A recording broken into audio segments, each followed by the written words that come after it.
Very much, Karine. I want to start by thanking the Vice Admiral and the whole Coast Guard for their extraordinary partnership and recognizing the leadership of President Biden, who from the very beginning has been acting to make sure that we have a whole of government response to support the people of Baltimore.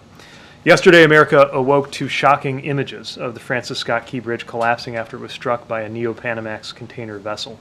And by the time most Americans saw those images, first responders and rescuers had already been at work for hours to save lives. That quick work unquestionably made an enormous difference, and they have our gratitude. In fact, if not for several factors, including those responders' efforts, the Mayday call, the maintenance closure that was already underway, and the time of day of this impact, the loss of life might have been in the dozens. But tragically, 6 people did lose their lives, and a 7th was badly injured. These were workers who went out to work on a night shift, repairing the road surface while most of us slept. Work is undergoing to recover their remains, and our thoughts and prayers are with their loved ones whose lives are never going to be the same. Even as those families come to terms with this grief, and even as those recovery operations continue, work is underway to investigate what happened and to restore the key transportation resources that were impacted. When it comes to the investigative work led by the NTSB and supported by the Coast Guard, I will respect their independence and not comment on that work, but I do appreciate being able to engage with NTSB, Coast Guard, and other personnel yesterday at the site. I also spent time with Governor Moore, and I want to express my appreciation for his leadership. The governor's responded to this unthinkable event with focus and compassion, and we're going to be working closely with him and with his state's DOT to support Maryland in their work to rebuild the bridge and reopen the port. I also want to thank Mayor Scott, County Executive Olszewski for their work and their team's work ensuring all resources are brought to bear in that response. While the investigation and the response continue, President Biden has made clear that this whole administration will be providing support in every respect for the recovery and the rebuilding process. From a Department of Transportation perspective, that really comes down to 4 major focus areas. Reopen the port, deal with the supply chain implications until the port does reopen, rebuild the bridge, and deal with the surface transportation implications until the bridge is rebuilt. Each of those is a distinct line of effort, and we're already taking steps toward each goal. With regard to the port, again, the Coast Guard, in coordination with the Army Corps of Engineers, will lead on the channel cleanup and the reopening so that that port can get back to full operation. We are concerned about the local economic impact, with some 8,000 jobs directly associated with port activities. And we are concerned about implications that will ripple out beyond the immediate region because of because of the port's role in our supply chains. This is an important port for both imports and exports, and it's America's largest vehicle handling port, which is important not only for car imports and exports, but also for farm equipment. No matter how quickly the channel can be reopened, we know that it can't happen overnight, and so we're going to have to manage the impacts in the meantime. We're working to mitigate some of those impacts, including using tools that didn't exist just a few years ago.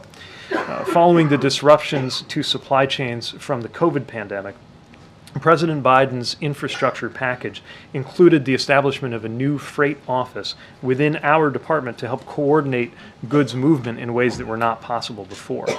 To be clear, ocean shipping is not centrally controlled the way you might expect with, for example, air traffic control. So having these tools allows us to create coordination that just didn't exist before.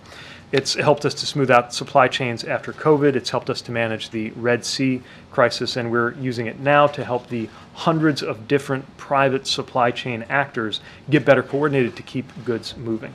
Tomorrow, I will be convening shippers and other supply chain partners to understand their needs and to promote a coordinated approach as they adapt to the temporary disruptions while we plan mitigations. That said, the Port of Baltimore is an important port, so for our supply chains and for all the workers who depend on it for their income, we're going to help to get it open as soon as safely possible. Now, for the bridge, we are going to be working with NTSB as they lead their independent investigation. It's too early to speculate, of course, what NTSB will find, but if they discover or determine anything that should be considered in the regulation, inspection, design, or funding of bridges in the future, we will be ready to apply those findings. What we do know is a bridge like this one, completed in the 1970s, was simply not made to withstand a direct impact on a critical support pier from a vessel that weighs about 200 million pounds, orders of magnitude bigger than cargo ships that were in service in that region at the time that the bridge was first built. We also know that this is yet another demonstration of the importance of our roads and bridges, which is one of many reasons why the Biden-Harris administration worked so hard to get the infrastructure package passed, and why roads and bridges are the single biggest category in that package.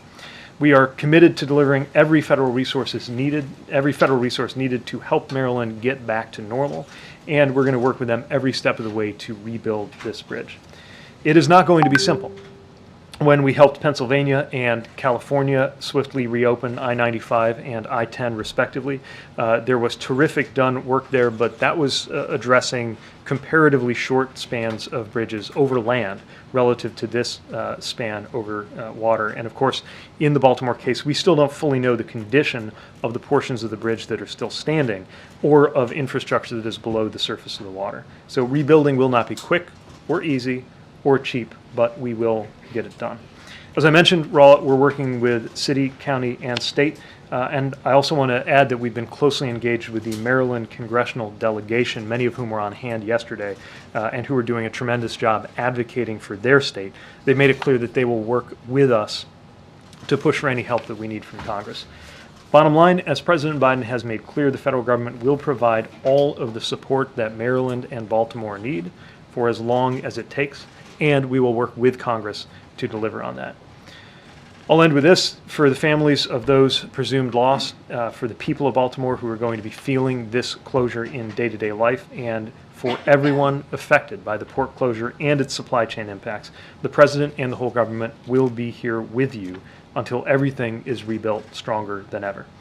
Our country put its arms around Florida when the Sunshine Skyway Bridge collapsed in 1980. America rallied around Minnesota after the bridge there collapsed in 2007.